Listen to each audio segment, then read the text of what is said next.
Welcome to Teachonology. This week's theme is grammar. There's lots of lesson plans, worksheets, and resources to kick it all off. If you remember, there's a Grammar Workbook Volume 1, which is parts of speech and sentence structure.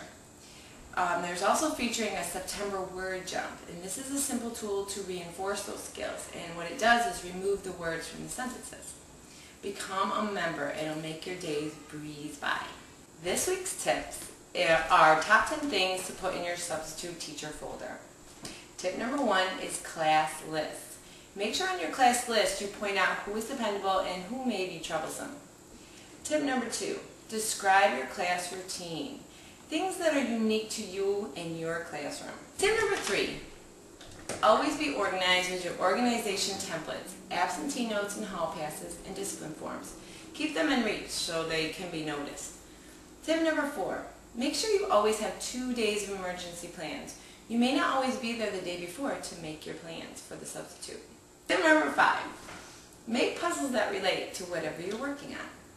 Tip number 6, leave lots of review work, stuff you already know that the kids understand.